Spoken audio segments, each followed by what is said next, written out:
శుక్లాంబరధరం విష్ణుం శశివర్ణం చతుర్భుజం ప్రసన్నవదనం ధ్యాయేత్ సర్వవిఘ్నోపశాంతయే.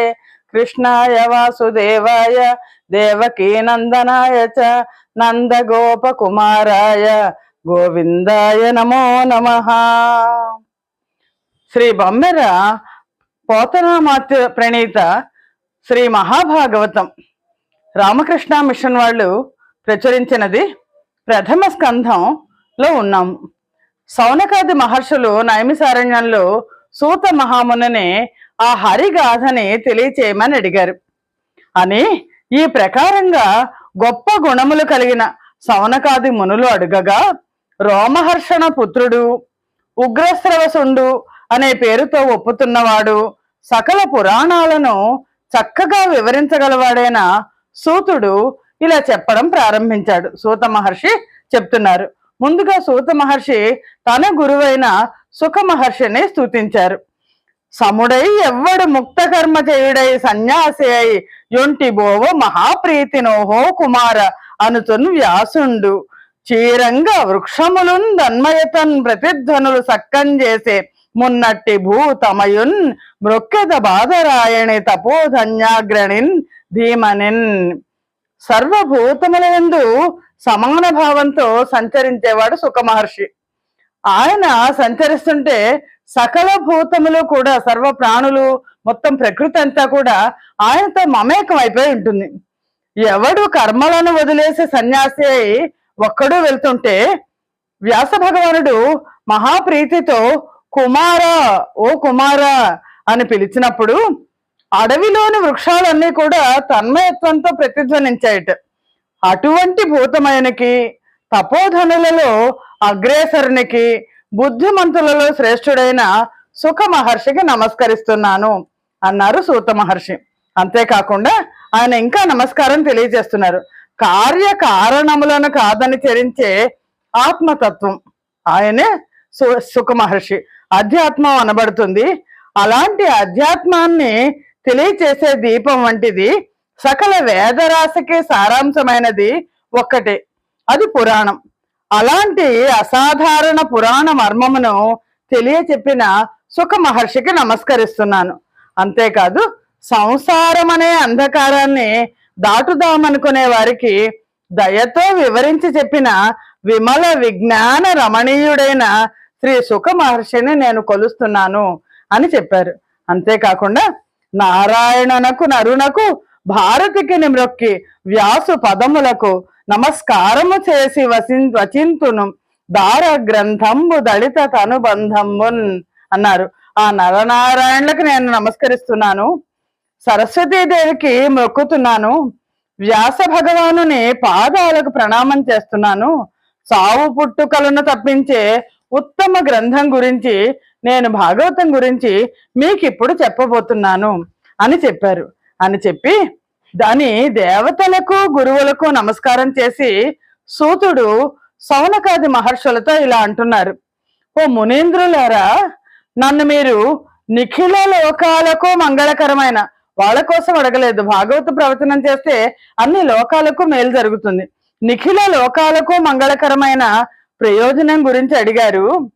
దేనిని గురించి కృష్ణుని విషయంలో ప్రశ్నలు అడగబడతాయో, దేని వలన ఆత్మ నిర్మలము ప్రసన్నము అవుతుందో, ఎడతెగని భక్తి హరిభక్తి ఏ విధంగా కలుగుతుందో అదే పురుషులకు పరమార్థ ధర్మం అవుతుంది. వాసుదేవుని యందు భక్తి కుదిరితే అదే వైరాగ్య విజ్ఞానాలను పుట్టిస్తుంది. నారాయణుని కథలలో ఏ ధర్మాలు చెప్పబడవో ఆ ధర్మాలన్నీ కూడా నిరర్థకాలు. అపవర్గమే ప్రధానమైన పరధర్మానికి ఈ కంటికి కనిపించే ప్రాపంచిక సుఖం లక్ష్యం కాదు. ధర్మం కోసం అర్థాన్ని వినియోగిస్తే దానికి ఫలం కామం కాదు. కామానికి ఇంద్రియ ప్రీతి ఒక్కటే ఫలం కాదు. మనిషి ఎంతకాలం జీవిస్తాడో అంతవరకు కామానికి ఫలం. తత్వ జిజ్ఞాస కలవానికి కర్మల వలన లభించే స్వర్గాది ఫలితం నిరర్థకం. తత్వ జిజ్ఞాస అంటే ధర్మ జిజ్ఞాస. అయిన కారణంగా ధర్మమే తత్వం అని కొందరంటారు. తత్వ విధులు జ్ఞానం పేరుతో అద్వయ జ్ఞానమే తత్వం అని పిలుస్తారు. ఆ తత్వం ఉపనిషత్తులు చదువుకున్న వాళ్ళ చేత బ్రహ్మం అని చెప్పబడుతోంది. హిరణ్య గర్భవాదుల చేత పరమాత్మ అని చెప్పబడుతోంది. సాత్వతుల చేత భగవంతుడు అని పిలువబడుతోంది. వేదాంతాన్ని బాగా శ్రవణం చేసి ఆపై జ్ఞాన వైరాగ్యముల చేత కూడిన భక్తి చేత జ్ఞానులైన పెద్దలు క్షేత్రజ్ఞుడైన ఆత్మయందు పరమాత్మనే చూస్తారు. ధర్మానికి ఫలం భక్తి. మానవుడు పాటించే వర్ణాశ్రమ ధర్మాలకు మాధవుడు సంతోషించుటే సిద్ధి. మరొక ఆలోచన లేకుండా ప్రతినిత్యము గోవిందుని లీలలను ఆకర్ణించడం, వినడం, అభివర్ణించడం, చెప్పడం భక్తునికి తగిన పని. హరిని ధ్యానించడం అంటే ఖడ్గం చేత వివేకవంతులు అహంకారం చేత బంధించబడిన కర్మను తుంచేస్తారు. భగవంతుని మీద శ్రద్ధ అపవర్గాన్ని ఇచ్చే తత్కథా శ్రవణాదులందు ఆసక్తి, పుణ్య తీర్థాలయందు స్నానము, పుణ్య పురుషులను సేవించడం వల్ల సిద్ధిస్తుంది. కర్మను నిర్మూలనం చేసే హరి యొక్క కథలను వినడంలో ఎవరు ఆసక్తి చూపిస్తారో వారికి ఇతరుల కథలేవి రుచించవు. పుణ్యశ్రవణ కీర్తనుడైన కృష్ణుడు తన కథలు వినేవారి హృదయాల్లో నిలిచి శుభాలను ఆచరిస్తాడు, అశుభాలను పోగొడతాడు. అవి నష్టమైతే భగవంతుని శాస్త్ర సేవా విశేషములందు నిశ్చలమైన భక్తి పుడుతుంది. భక్తి పుట్టేసరికి రజస్తమో గుణముల నుండి పుట్టిన కామలోభములకు వశం కాకుండా చిత్తం సత్వగుణం చేత ప్రసన్నం అవుతుంది. ప్రసన్న మనస్కుడు అయ్యేసరికి ముక్తికి చేరువవుతాడు. ముక్తికి చేరువయ్యేసరికి ఈశ్వర తత్వజ్ఞానం సిద్ధిస్తుంది. ఈశ్వర సాక్షాత్కారం అయ్యేసరికి అహంకారం పోతుంది. అది పోయేసరికి సమస్త సంశయాలు విచ్ఛిన్నమవుతాయి. సంశయ విచ్ఛేదం అయ్యేసరికి సమస్త కర్మలు నిశ్శేషంగా నశిస్తాయి అనే హరికథను, ఆ పరమాత్మని యొక్క గాథలను వినడం వల్ల మనిషి మోక్షానికి అర్హుడవుతాడు అని సూత మహర్షి సౌనకాది మహర్షులకు చెప్పారు. గురుమతులు తపస్సులంత కరణంబుల శుద్ధి చేయ ఘనతర భక్తిన్ హరియందు సమర్పింతురు పరమానందమున భిన్న భవ బంధనులై అని బుద్ధిమంతులు తాపసులు తమ అంతఃకరణాలను శ్రీహరి యందు భక్తితో శుద్ధి చేసుకొని ప్రాపంచిక సుఖాలను పూర్తిగా విడిచిపెట్టి తమను పూర్తిగా భగవంతునికి సమర్పించుకుంటారు అని సుఖ మహర్షి చెప్పారు. అని పరమ పురుషుడు గురించి చెప్తున్నారు సుఖ మహర్షి. పరమ పురుషుడొక్కడాఢ్యుడు పాలనోద్భవ నాశముల్ సొరిది సేయు ముకుంద పద్మజ శూలి సంజ్ఞల ప్రాకృత పురిత సత్వ రజస్తమంబుల బొందు నందు శుభస్థితిల్ హరిచరాచర కోటికిచ్చునంత సత్వ నిరూఢుడై అని ఈ విశ్వానికి పరమ పురుషుడు ఒక్కడే. ఆయనే సృష్టించడం, పాలించడం, లయం చేయడం అనే పనులు బ్రహ్మ, విష్ణు, శివుడు అనే పేర్లతో రజోగుణం, సత్వగుణం, తమో గుణంతో చేస్తూ ఉంటాడు. ఆ ముగ్గురిలోనూ హరి అనంత సత్వగుణ సంపన్నుడై చరాచర కోటికి శుభాలను ఇస్తాడు అని చెప్పి ఇంకో విశేషం ఉంది అని ఈ సూత మహర్షి చెప్తున్నారు.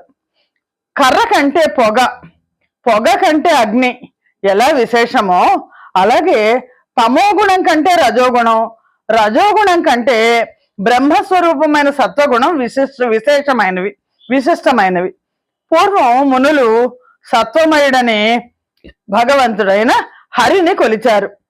కొందరు సంసారంలో వచ్చే మేలు కోసం ఇతరులను సేవిస్తారు. మోక్షం కోరేవారు మాత్రం ఘోర రూపులైన భూతపతులను విడిచిపెట్టి ఇతర దేవతలను నిందించకుండా శాంతులై నారాయణ కథల యందు ప్రవర్తిస్తారు. కొందరు మాత్రం రాజస తామస గుణాలతో ఐశ్వర్యాన్ని, సంతానాన్ని కోరి పితృభూతములను ఆరాధిస్తారు. మోక్ష కారకుడు కనుక నారాయణుడు ఒక్కడే సేవింపదగినవాడు. వేదములు, యాగములు, యోగములు, క్రియలు, జ్ఞానము, తపస్సు, ధర్మములు అన్నీ వాసుదేవ స్వరూపములే. నిర్గుణుడైన పరమేశ్వరుడు ఒకప్పుడు ఉన్నట్టు ఒకప్పుడు లేనట్టు ఉంటూ త్రిగుణములతో కూడి తన మాయ చేత ఇదంతా సృజించాడు. గుణములు కలిగిన వాని వలె తన మాయ చేత సృజించబడిన గుణములలో ప్రవేశించి విజ్ఞాన స్వరూపుడై వెలుగుతూ ఉంటాడు. అగ్ని ఒక్కడే అయినప్పటికీ అనేకమైన ఎండిన మ్రాకులందు తేజరిల్లుతూ పెక్కురుగా కనిపించినట్లు, చాలా అగ్ని ఉన్నట్టు కనిపించినట్టు ఈ విశ్వానికి ఆత్మ పురుషుడు ఒక్కడే అయినప్పటికీ తన వలన కలిగిన అఖిల భూతముల యందు అంతర్యామి స్వరూపంగా వేరువేరుగా కనిపిస్తాడు. సూక్ష్మములైన ఇంద్రియములతోనూ గుణమయములైన భావములతోనూ తన చేత నిర్మితములైన భూతములందు చిక్కుకొనకుండా ఆ గుణాలను అనుభవిస్తూ ఉంటాడు. లోకకర్త అయిన అతడు దేవతలు, తిర్యక్కులు, మనుషులు మొదలైన జాతుల్లో పుట్టి లోకాలను రక్షిస్తూ ఉంటాడు అని ఆ సూత మహర్షి ఇంకా ఇలా చెప్తున్నారు. మహదహంకార తన్మాత్ర సంయుక్తుడై చారు షోడశ కళా సహితుడగుచు పంచమహాభూత భాషితుండై శుద్ధ సత్వుడై సర్వాతి సాయి అగుచు జరణోరు భుజముఖ శ్రవణాక్షి నాస శిరములు నానా సహస్రములు వెలుగా నంబర కేయూర హార కుండల కిరీటాదులు పెక్కువేలమరుచుండ పురుష రూపము ధరించి పరుడనంతు దఖిల భువనైక వర్తన యత్నమమర మానితోదార జలరాశి మధ్యమునను యోగ నిద్రా విలాసి అయి ఒప్పుచుండు. ఆ పరమాత్మ ఎలా ఉంటాడు? మహదహంకారములతో, శబ్ద స్పర్శ రూప రస గంధములతో కూడి 16 కళలతో ప్రకాశిస్తూ ఉంటాడు. పంచమహాభూతములతో వెలుగుతూ శుద్ధ సత్వస్వరూపుడై అందరికంటే అధికుడై ఉంటాడు.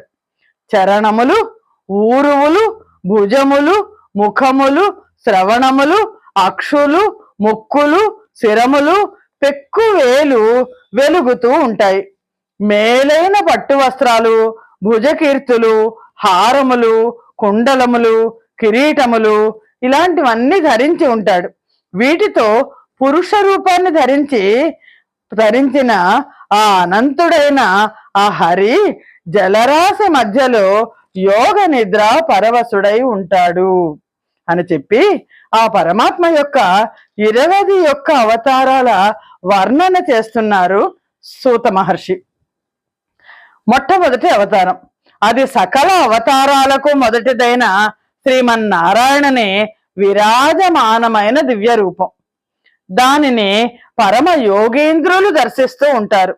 ఆ మొదటి అవతారం యొక్క నాభికమలం నుండి సృష్టికర్తలలో శ్రేష్ఠుడైన బ్రహ్మ పుట్టాడు. ఆ నారాయణ దేవుని అవయవ స్థానాల నుండి అనేక లోకాలు కల్పించబడ్డాయి. మొదట ఆ దేవుడు కౌమార సర్గాన్ని ఆశ్రయించి బ్రహ్మచర్యాన్ని అవలంబించాడు. రెండవసారి విశ్వ సృష్టి నిమిత్తం రసాతలమునకు పోయిన భూమండలాన్ని ఎత్తుతూ వరాహ దేహాన్ని ధరించాడు, వరాహ అవతారం. మూడవసారి నారదుడనే దేవ ఋషి అయి కర్మల నుండి విడుదలయ్యే వైష్ణవ తంత్రాన్ని చెప్పాడు. నాలుగవసారి నరనారాయణ స్వరూపంలో దుష్కరమైన తపస్సు చేశాడు. పంచమ అవతారంలో కపిల మహర్షి, కపిలుడు అనే మహర్షిగా పుట్టి ఆసురి అనే బ్రాహ్మణునికి సాంఖ్యయోగాన్ని ఉపదేశించాడు. ఆరవ అవతారంలో అనసూయాదేవికి అత్రి మహర్షికి కుమారుడై దత్తాత్రేయుడై పుట్టి అలర్కుడు ప్రహ్లాదాది ముఖ్యులకు ఆత్మ విద్యను ఉపదేశించాడు. ఏడవ అవతారంలో యజ్ఞుడనే పేరుతో ఆకూతికి రుచికి జన్మించి యమాది దేవతలతో కూడి స్వయంభువ మన్వంతరాన్ని రక్షించాడు. అష్టమ అవతారంలో మేరుదేవికి నాభికి జన్మించి ఉరుక్రముడు అనే పేరుతో విద్వాంసులకు పరమహంస మార్గాన్ని ఉపదేశించాడు. 9వ జన్మలో పృథు చక్రవర్తిగా జన్మించి భూమిని గోవుగా చేసి సమస్త వస్తువులను పితికాడు. 10వ అవతారమైన చాక్షుష మన్వంతరంలో మహామీనావతారాన్ని దాల్చి నావను ఎక్కించి వైవస్వత మనువును ఉద్ధరించాడు. 11వ అవతారంలో సముద్ర మథన కాలంలో తాబేలుగా మందరాచలాన్ని మోశాడు. 12వ అవతారంలో ధన్వంతరి అయి అమృత కలశాన్ని చేతిలో ధరించి దేవతలకు రాక్షసులకు మధ్య నిలుచున్నాడు. 13వ అవతారంలో మోహిని వేషాన్ని ధరించి రాక్షసులను మోహితులను చేసి దేవతలకు అమృతాన్ని పంచిపెట్టాడు. 14వది అయిన నరసింహ రూపంలో హిరణ్యకశిపుణ్ణి సంహరించాడు. 15వ అవతారంలో వామన అవతారం ఎత్తి బలిని 3 అడుగుల నేల యాచించి 3 లోకాలు ఆక్రమించాడు. 16వది అయిన పరశురామ అవతారంలో బ్రాహ్మణ ద్రోహులైన రాజులను 21 సార్లు వధించి ఈ భూమి మీద క్షత్రియుడు అనేవాడు లేకుండా చేశాడు. 17వది అయిన వ్యాస అవతారం. ఈ అవతారంలో అల్పమతులైన పురుషుల కొరకు వేద వృక్షానికి శాఖలను ఏర్పాటు చేశాడు. 18వది అయిన శ్రీరామావతారంలో దేవ కార్యార్థమై రాజుగా జన్మించి సముద్రాన్ని నిగ్రహించడం ఇత్యాది కార్యాలను ఆచరించాడు. 19వది 20వది అయిన బలరామకృష్ణ అవతారాలలో యదు వంశంలో జన్మించి భూభారాన్ని తొలగించాడు. 21వసారి బుద్ధావతారంలో జన్మించి మధ్య గయా ప్రదేశంలో తేజరిల్లి రాక్షసులను సమ్మోహపరుస్తాడు.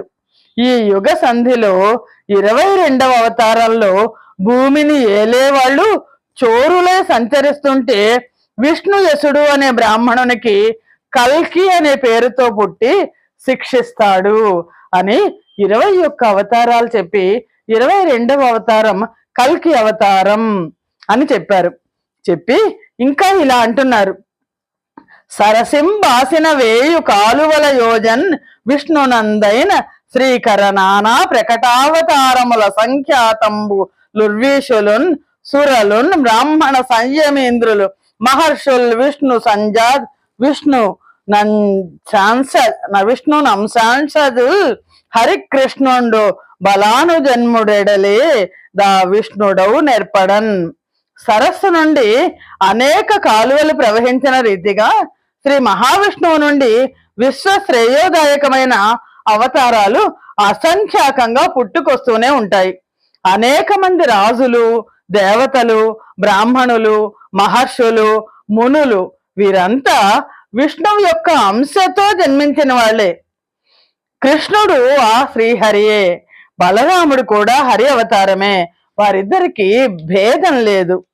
భగవంతుడగు విష్ణుడు జగములకెవ్వేళ రాక్షస వ్యధ కలుగుందగా నవ్వేళల దడయక యుగ యుగమున బుట్టి కాతు నుద్వల్లీలన్. ఈ లోకాలకు ఎప్పుడు రాక్షస బాధ కలుగుతుందో ఆయా వేళల్లో జన్మించి యుగ యుగాల్లోనూ భగవంతుడైన హరి తన శిష్టులను రక్షిస్తూనే ఉంటాడు. అతి రహస్యమైన హరిజన్మ కథనంబు మనుజుడెవ్వడేని మాపురేపు జాల భక్తితోడ చదివిన సంసార దుఃఖ రాసి బాసి తొలగిపోవు. అతి రహస్యమైన హరి యొక్క అవతార కథనాన్ని, ఈ కథనాన్ని ఏ మానవుడు ఉదయ సాయంకాలాల్లో భక్తితో చదువుతాడో అతనికి సంసారంలో ఎట్టి దుఃఖములు ఉండవు అని సూత మహర్షి సౌనకాది మహర్షులకు చెప్తున్నారు. అసలు జీవునికి రూపం లేదు, అతను ఎప్పుడు కూడా ఆత్మస్వరూపుడే. అలాంటి జీవునికి పరమేశ్వరుని యొక్క మాయా గుణములైన మహదాది రూపాల చేత ఆత్మస్థానమైన స్థూల శరీరం ఏర్పడింది. ఆకాశంలో గాలిని ఆశ్రయించిన మేఘ సమూహము, గాలిలో భూమి యొక్క రజస్సు ఏ రీతో అలాగే ఆ రీతిగానే ద్రష్ట అయిన ఆత్మయందు దృశ్యత్వాన్ని బుద్ధిమంతులు కాని వారి చేత ఆరోపించబడుతోంది.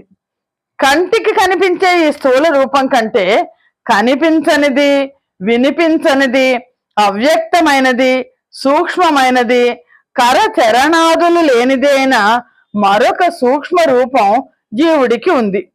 సూక్ష్ముడైన ఆ జీవుని గమనాగమనముల వలన పునర్జన్మ ఉన్నట్లు అనిపిస్తుంది.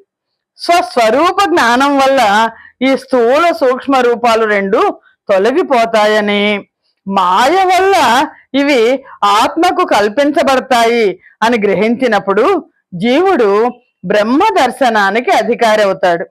సమ్య జ్ఞానమే దర్శనం. సర్వజ్ఞుడైన ఈశ్వరునికి లోబడి క్రీడిస్తూ అవిద్య అనబడే మాయ ఉపశమించి తాను విద్యగా పరిణమించినప్పుడు ఉపాధి అయిన స్థూల సూక్ష్మ రూపాలను దహించి జీవుడు కట్టెలు లేకుండా ప్రకాశించే అగ్నిలాగా తాను బ్రహ్మస్వరూపాన్ని పొంది పరమానందంతో విరాజమానుడవుతాడు. ఈ విధంగా తత్వవేత్తలందరూ చెబుతారు అని సూతుడు సౌనకాది మహర్షులతో ఇలా అన్నాడు. జననము లేక కర్మముల జాడలబోక సమస్త చిత్తవర్తనుడగు చక్రికిన్ గవులు దార పదంబులు జన్మ కర్మముల్ వినుతులు చేయుచుందురు వేద రహస్యములందు నెందు చూచిన మరి లేవు జీవునికి చెప్పిన కైవడి జన్మ కర్మముల్. జీవుడికి నిజానికి జన్మ కర్మం అనేది ఏమీ లేదు. భగవంతునికి పుట్టుక లేదు. ఏ కర్మలో ఆయన్ని తగులుకోవు. సమస్తమైన జీవుల చిత్తాల్లోనూ ఆయన ఉంటాడు. కవులు ఉదారములైన పదాలతో ఆయనకు జన్మ కర్మలు ఉన్నట్టుగా వర్ణిస్తారు. వేదాలలో ఎక్కడ జీవునికి లాగా భగవంతుడికి కూడా జన్మ కర్మలు ఉన్నట్టు కనిపించదు. నారాయణుడు ఈ సమస్త భువనాలను అమోఘ లీలలతో పుట్టిస్తూ రక్షిస్తూ అంతం చేస్తూ ఉంటాడు. కానీ ఏమీ పట్టించుకోనట్లే ఉంటాడు. బహుభూతములందు ఆత్మస్వరూపుడై విహరిస్తూ ఉంటాడు. ఇంద్రియాలకు ప్రీతిని సమకూరుస్తూ ఉంటాడు. తాను మాత్రం దేనికి చిక్కకుండా ఇంద్రియాలను బంధించి తిప్పుతూ ఉంటాడు. జగదధినాథుడైన హరి సంతత లీలలు నామరూపముల్ దగిలి మనోవచోగతుల ధార్మిక చాతురి ఎంత గలిగినన్ మిగిలి కుతర్కవాది దగమేరలు చేసి ఎరంగ నేర్చునే అగణిత నర్తన క్రమమున అగ్నుడి రెంగి నుతింపనూపునే. మాటల్లో ఎంత తార్కిక చాతుర్యం ఉన్నా లోకాధినాథులైన హరి యొక్క లీలా విలాసాలు నామరూపాలు తెలుసుకోవడం చాలా కష్టం. నర్తకి యొక్క అత్యద్భుతమైన నర్తన క్రమాన్ని మూర్ఖుడు తెలుసుకోగలడా? తెలుసుకొని కీర్తించలేడు కదా అని ఇంచుక మాయలేక మదినెప్పుడు బాయని భక్తితోడ వర్తించుచు నెవ్వడేని హరి దివ్య పదాంబుజ గంధరాశి సేవించున తండెరుంగు నరవింద భవాదులకైన దుర్లభోదంచితమైన ఆ హరి యుదార మహాద్భుత కర్మ మార్గముల్. మరి ఎవరు తెలుసుకుంటారు అంటే కపట స్వభావం లేకుండా ఉన్నవాళ్ళు తెలుసుకుంటారు. మనస్సులో నిరంతర భక్తి ఉన్నవాళ్ళు తెలుసుకుంటారు. ఎవరైతే ఆ హరి యొక్క దివ్యమైన పాదాంబుజాలను సేవిస్తారో అతడు బ్రహ్మాదులకు సైతం తెలియని హరి యొక్క లీలా విశేషాలను తెలుసుకుంటాడు అని. ఓ భూసురులారా, శ్రీహరి యొక్క పాదములందు మీకు భక్తి చాలా దృఢంగా ఉంది. ఆయనపై నాటుకున్న మీ హృదయాలు శాశ్వతంగా ఉంటాయి. మీరు మహాధన్యులు. మీకు సమస్తం తెలుసు. నిత్యము హరి యొక్క చింతనలో మీరున్నందువల్ల జనన మరణ సంసార చక్రంలో మీరు పడరు అని చెప్పి పుణ్యకీర్తనుడైన భువనేశ్వరుని చరిత్ర ఇది. పుణ్యకీర్తనుడైన భువనేశ చరితంబు బ్రహ్మతుల్యంబైన భాగవతము సకల పురాణ రాజముడొల్లి లోక భద్రముగా ధన్యముగా మోదముగా ప్రీతి భగవంతుడగు వ్యాస భట్టారకుడొనర్చి సుకుడనీయుడు తన సుతుని చేత చదివించనింతయు సకల వేదేతిహాసముల లోపల నెల్ల సారమైన ఈ పురాణమెల్ల నెలమిన సుఖయోగి గంగ నడుమ నిల్చి ఘన విరక్తి యొదవి మునులతోడను పవిష్టుడగు పరీక్షిన్నరేంద్రుడడుగా చెప్పే వినుడు అని. అసలు ఈ భాగవతం మొట్టమొదట ఎవరికి చెప్పారు అన్నది చెప్తున్నారు. పుణ్యకీర్తుడైన భువనేశ్వరుని చరిత్ర ఇది. భాగవతం పరబ్రహ్మతో సమానమైంది, సకల పురాణాలలో శ్రేష్టమైంది. లోకాలన్నీ భద్రంగా ఉండేట్లు, ధన్యమయ్యేట్లు సంతోషంతో భగవంతుడైన వ్యాసభట్టారకుడు ఈ గ్రంథాన్ని చెప్పాడు. శుకుడు అనే తన కుమారుడి చేత చదివించాడు. సకల వేదాలలోనూ ఇతిహాసాల్లోనూ సారభూతమైన ఈ పురాణం శుక మహర్షి గంగ నడుమ నుంచుని పరీక్షన్ మహారాజు విరక్తితో మునులతో కూర్చుని ఉండగా ఈ కథను చెప్పడం, ఈ భాగవతాన్ని చెప్పడం జరిగింది అని. కృష్ణ నిర్యాణానంతరం ఆయన చెప్పిన ధర్మాలు, జ్ఞానము అడుగంటింది. కృష్ణ నిర్యాణానంతరం ధర్మం ఏమైంది అని అడిగారు సౌనకాది మహర్షులు. అటు పిమ్మట కలికాల దోషం వ్యాపించింది. ఆ అంధకారంలో మునిగి ఉన్న జనులకు ఈ పురాణం, భాగవత పురాణం సూర్యునిలాగా వెలుగులు చిమ్ముతూ ఉంది. నాడు మహా తేజస్సుతో వెలిగిపోతున్న సుఖ మహర్షి వలన నేను పఠించిన క్రమంలో నా బుద్ధికి తోచిందంతా నేను మీకు వినిపిస్తాను అని సూత మహర్షి సౌనకాది మహర్షులతో అన్నాడు. అంటే అప్పుడు సౌనక మహర్షి సూత మహర్షితో ఓ ప్రశ్న వేస్తున్నాడు.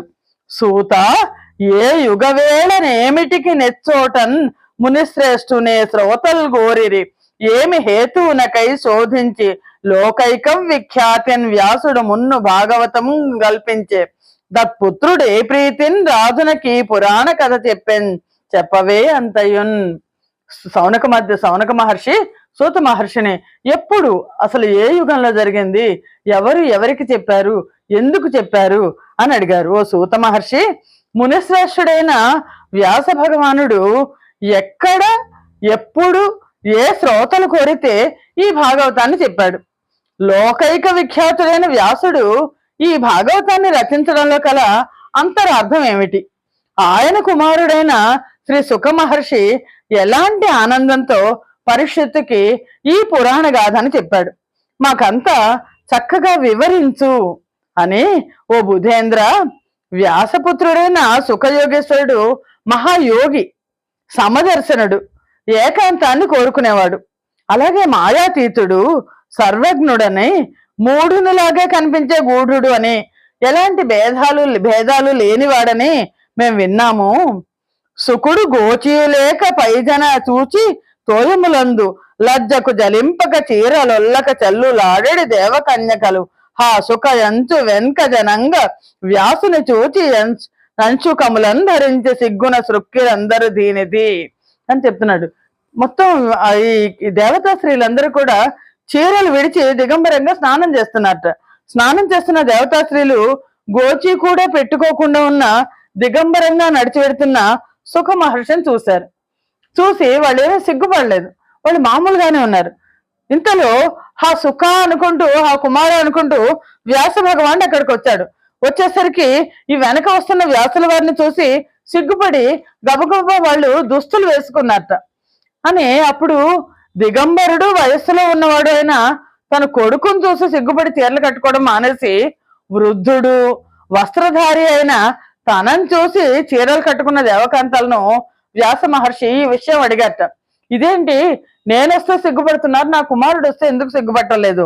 అప్పుడు వాళ్ళు ఏమన్నారంటే, నీ పుత్రునికి స్త్రీ పురుష భేదం తెలియదు, పైగా నిర్వికల్పుడు, ఆయనకి ఎలాంటి వికారాలు లేవు, నీకు అతనికి చాలా తేడా ఉంది అని పలికారట. అలాంటి సుకుడు కురుజాంగల దేశంలోకి ఎలా ప్రవేశించాడు? పౌరజనులు ఎలా తెలుసుకోగలిగారు? ఉన్మత్తంలాగా, మోగవాన్లాగా, జడుడిలాగా ఉండే మహాయోగికి రాజర్షి అయిన పరీక్షన్ మహారాజుతో పరిచయం ఎలా కలిగింది? చెప్పవలసిన శ్రీ భాగవత నిగమ వ్యాఖ్యానం ఏ ప్రకారం సాగింది? ఆ పరమయోగేశ్వరుడు, ఆ సుఖ మహర్షి ఎక్కడా కూడా ఒక్క క్షణం కూడా ఉండడు. ఆయన ఆవు పాలు పితికేంతసేపు కూడా నిలబడ్డట. అటువంటి వ్యక్తి అంతసేపు నిలబడిన స్థలాలు తీర్థాలు అవుతాయి కదా అంటారు పెద్దలు. అలాంటిది అన్ని రోజులు ఆయన ఒకే ప్రదేశంలో ఎలా ఉన్నాడు?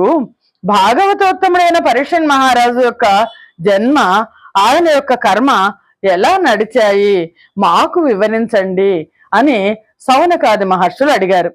పాండవ వంశంబు బలము పాండవ వంశము బలము మానంబును వర్ధిల్ల గడిమెనెవ్వాడు మనయే బరి పందిరాజులు భర్మాది ధనములు నర్చింతురెవ్వని అంగ్రియుగము గుంభజ కర్ణాది కురుభట వ్యూహంబు సొచ్చి చెండాడనే సూరు తండ్రి గాంగేయ సైనికాక్రాంత గోవర్గంబు విడిపించి తెచ్చనే వీరుతాత అట్టి గాఢ కీర్తియగు పరీక్షిన్ మహారాజు విడువరాని రాజ్యలక్ష్మి బరిహరించి గంగ ప్రాయోపవిష్టుడై అసువులుండనేల ఎడగి ఉండే. ఎందుకు పరీక్షిన్ మహారాజు ప్రాయోపవేశం చేసే పరిస్థితిలో ఉన్నారు? పాండవుల యొక్క వంశం బలం మానం వర్ధిల్లెట్టుగా ప్రవర్తించాడు పరీక్షిన్ మహారాజు. శత్రురాజులందరూ కూడా బంగారాన్ని రాసులుగా తెచ్చి ఆయన పాదాలను పూజించారు. ద్రోణ కర్ణాది కౌరవ సైన్యాన్ని చీల్చి చెండాడాడు ఆయన తండ్రి.